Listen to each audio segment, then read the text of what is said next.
ആണോ? തായ്ലൻഡ് മാത്രാണോ? അല്ല, Krabi. Okay, ആരൊക്കെ പോന്നേ?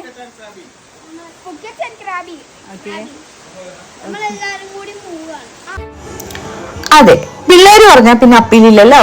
ഇത് വന്നിട്ട് നമ്മൾ തായ്ലൻഡിലെ ഫുക്കറ്റ് ആൻഡ് ക്രാബിലേക്ക് ട്രിപ്പ് പോയതാണ് കേട്ടോ. ഈ പോണ ആളാണ് രമ്യ. ദേ പോണ അഞ്ജു, അച്ചു, പാച്ചു, ഇനിയുണ്ട് കേട്ടോ ആൾക്കാര്. ദിലീപ്, ചോട്ടു, പ്രജിത്ത്, അനീഷ്, അങ്ങനെ എല്ലാവരും ഉണ്ടായിരുന്നു കേട്ടോ. ഇതിൽ മിസ്സിംഗ് ആയിട്ടുള്ള ഒരാളാണ് നോനു. അവൻ എറണാകുളത്തേക്ക് ജോയിൻ ചെയ്തോളാന്നാ പറഞ്ഞിട്ടുള്ളത്. ബിക്കോസ് നമ്മുടെ ഫ്ലൈറ്റ് വന്നിട്ട് കൊച്ചിന്നായിരുന്നു.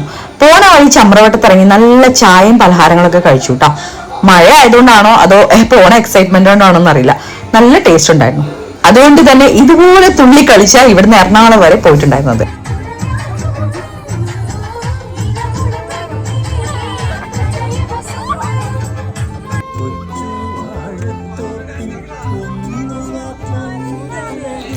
ചോട്ട് പറയുന്ന പോലെ ഇവർക്കൊക്കെ പ്രാന്താടാ എന്ന് തോന്നിപ്പോണ പോലെ ആയിരുന്നു കേട്ടോ. എല്ലാവരും നല്ല ആക്റ്റീവ് ആയിരുന്നു.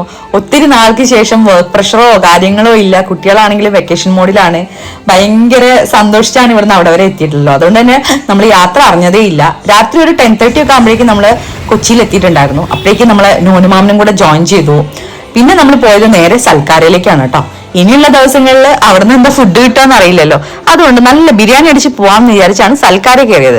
പക്ഷെ അവിടെ നല്ല റഷ് ആയിരുന്നു. അതുകൊണ്ട് തന്നെ ബിരിയാണിയും കഴിഞ്ഞു. കിട്ടിയ ഫുഡ് അടിച്ച് നേരെ നമ്മൾ എയർപോർട്ടിലേക്ക് എത്തിട്ടോ. രാത്രി ഒരു 11:30-ക്കുള്ള സീനാണ് നിങ്ങൾ ഈ കാണുന്നത്.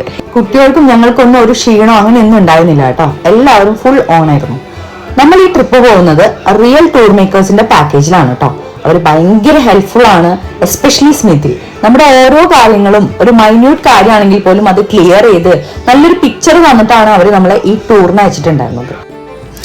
3.5 hours കൊണ്ടാണ് കേട്ടോ നമ്മൾ ഫുക്കറ്റിലെത്തിയത്. രാത്രി ഒരു 1:45 കയറിയിട്ട് അവിടുത്തെ ടൈമിംഗ് ഒരു 8:30 ആകുമ്പോഴേക്കും നമ്മൾ അവിടെ ലാൻഡ് ചെയ്തിട്ടുണ്ടായിരുന്നു. ആൻഡ് ഫുക്കറ്റ് എയർപോർട്ട് ഫോർമാലിറ്റീസ് ഒക്കെ കംപ്ലീറ്റ് ചെയ്ത് ജസ്റ്റ് ചെറുതായിട്ടൊന്ന് ഫ്രഷ് അപ്പ് ആയതിനു ശേഷം നമ്മൾ നമ്മുടെ സിമ്മൊക്കെ എടുത്ത് സെറ്റ് ആയിട്ടിരുന്നു കേട്ടോ. ആൻഡ് കറക്റ്റ് ടൈമിൽ വാൻ ഔട്ട് സൈഡ് ഉണ്ടെന്നൊക്കെ പറഞ്ഞാൽ നമുക്ക് ഡയറക്ഷൻസ് വരുന്നുണ്ടായിരുന്നു. ആൻഡ് ബാക്കി ഡീറ്റെയിൽസ് ഒക്കെ നെക്സ്റ്റ് വീഡിയോയിൽ കാണാം. ബൈ.